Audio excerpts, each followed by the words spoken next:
अस्सलाम वालेकुम, आप देख रहे हैं स्पोर्ट्स बज़ और मैं हूं लुकमान अली। पाकिस्तान क्रिकेट टीम ने बांग्लादेश को तीसरे टी20 में भी शिकस्त देकर क्लीन स्वीप कर दिया है। 3 टी20 मैचेस पर मुश्तमिल ये सीरीज थी जिसमें तीनों मैचेस में पाकिस्तान ने कामयाबी हासिल की है और आखिरी मैच में भी पाकिस्तान की जानिब से बहुत अच्छी परफॉर्मेंस रही है। खासतौर पर इस मैच में बात करेंगे मोहम्मद हारिस के हवाले से और मोहम्मद हारिस ने बहुत ही जबरदस्त परफॉर्म किया। और मोहम्मद हारिस जिन पर बहुत सारे सवाल उठ रहे थे कि हारिस अच्छा परफॉर्म नहीं कर रहे, लेकिन उसी हारिस ने 46 बॉल पर 107 रन किए। साथ ही में टी20 फॉर्मेट में यानी कि पाकिस्तान की तरफ से खेलते हुए अपनी पहली सेंचुरी जड़ दी और 107 रन बनाए और पाकिस्तान को मैच जितवाया। पाकिस्तान ने 3 विकेटों के नुकसान पर 197 रन का जो टारगेट दिया गया था उसे हासिल कर लिया।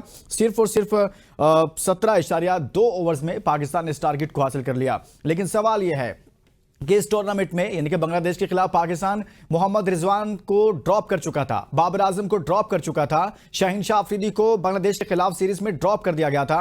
ये तीनों ही बड़े नाम पाकिस्तान के स्क्वाड में नहीं थे, लेकिन पाकिस्तान ने बांग्लादेश को एक तरह से क्लीन स्वीप किया है। तो सवाल ये उठ रहा है कि क्या बाबर आजम और मोहम्मद रिजवान के बगैर ही अब ये गाड़ी आगे चलेगी या बाबर आजम और मोहम्मद रिजवान का कैरियर यानी कि टी20 कैरियर पाकिस्तान क्रिकेट टीम को लेकर खत्म हो गया है, बस यहीं तक था या फिर अभी बाकी है? कुछ भी हो सकता है पाकिस्तान क्रिकेट में। इस पर बात करेंगे और इस अच्छी परफॉर्मेंस पर बात करेंगे। हमारे साथ मौजूद हैं स्पोर्ट्स एनालिस्ट हैं गुलाम मुर्तजा हमारे साथ मौजूद हैं। बहुत बहुत शुक्रिया मुर्तजा, आपने हमारे लिए वक्त निकाला। सबसे पहले तो हम बात करेंगे बांग्लादेश के खिलाफ पाकिस्तान टीम की परफॉर्मेंस। आप ऐसी ही तवक्को कर रहे थे कि पाकिस्तान टीम बांग्लादेश के खिलाफ इस तरह की परफॉर्मेंस देगी या ये सब सरप्राइज रहा आपके लिए?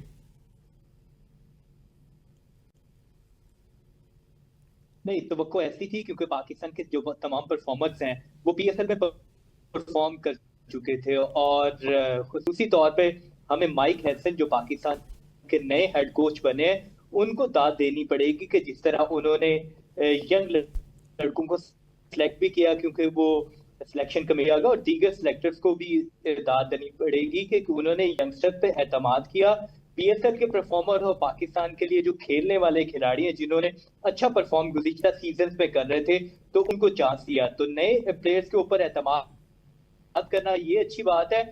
और अब ये मेरा मानना है कि अगर पाकिस्तान क्रिकेट बोर्ड और पाकिस्तान की नई मैनेजमेंट नए खिलाड़ियों को इसी तसल्सल के साथ चांसेस देंगी तो पाकिस्तान की टीम बेहतर बन सकती है। और पाकिस्तान की ये अच्छी बात है कि इसमें मॉडर्न डे क्रिकेट खेलते हुए हमें दिखाई दे रहे थे, क्योंकि आजकल का जो पास स्कोर है वो 200 रन लाजमी तौर पे किए जाते हैं टी20 में, और वो चेस भी होते हैं 200 रन। तो इसलिए पाकिस्तान के जो बैटर खेल रहे थे, खासकर मोहम्मद हारिस, साबजादा फरहान, सामयूब ने भी कल के मैच जिनमें हसन नवाज की बात की जाए तो उनकी परफॉर्मेंस भी अच्छी थी। तो एक अच्छा हमें मिडल ऑर्डर बैटर भी मिला और हमें अच्छे स्ट्राइक रेट के साथ खेलने वाले बल्लेबाज ना सिर्फ ओपनर बल्कि मिडल ऑर्डर में भी मिले। तो इसलिए मैं समझ रहा हूँ कि बांग्लादेश की टीम में क्योंकि उनके सीनियर प्लेयर नहीं थे तो इस वजह से भी पाकिस्तान को एक एज भी हासिल था। और पाकिस्तान के ये तमाम लड़के पीएसएल में इन्हीं ग्राउंड्स में खेलते हुए आ रहे थे और अभी रिसेंटली पाकिस्तान सुपर लीग का इख्तिताम भी हुआ है। तो इस वजह से ये पाकिस्तान के लिए फायदेमंद भी है और तमाम जो खिलाड़ी फॉर्म में थे साइन है। सही है। अच्छा मुर्जा, इसमें पाकिस्तान क्रिकेट टीम में आपको चेंज क्या नजर आ रहा है? कि माइक हैसन के आने से चेंज नजर आया या सिलेक्शन कमेटी ने जो फैसला किया कि हमने यंगस्टर पर इन्हसार करना है उसकी वजह से कुछ डिफरेंट नजर आया? जैसे आपने स्ट्राइक रेट की बात की कि वो चेंज हो गया है, तो बेसिकली आपको चेंज का जो ये फैक्टर सामने आया है ये किसकी काविश कह लें या किस वजह से आपको ये चेंज नजर आया पाकिस्तान टीम में?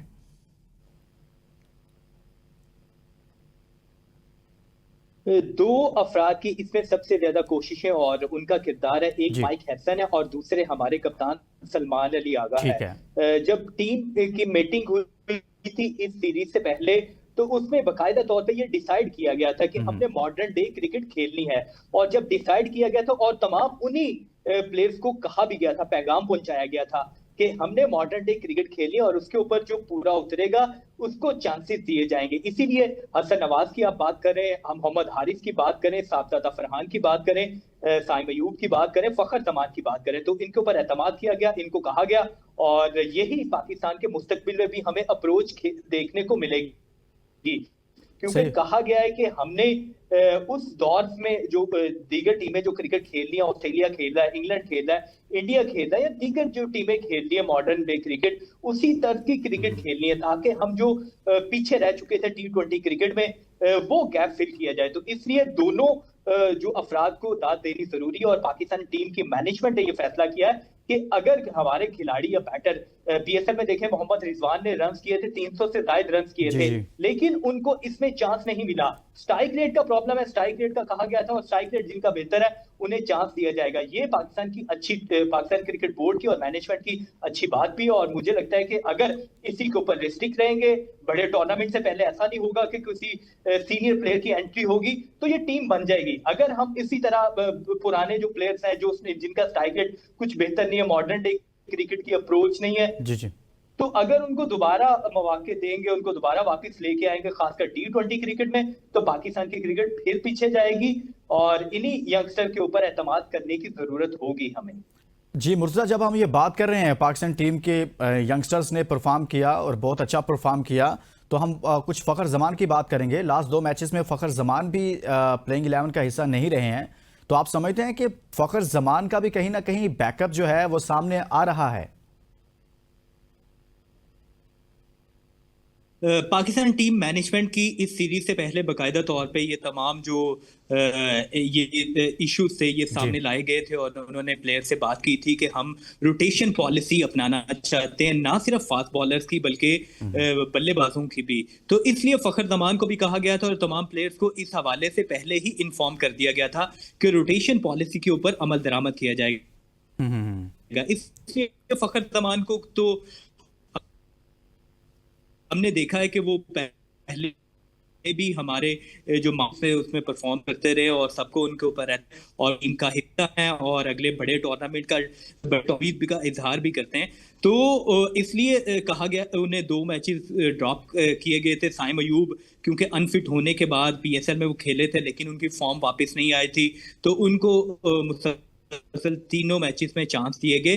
तो इसलिए इस चीज की पहले से तमाम प्लेयर्स को इंफॉर्मेशन दे दी गई थी।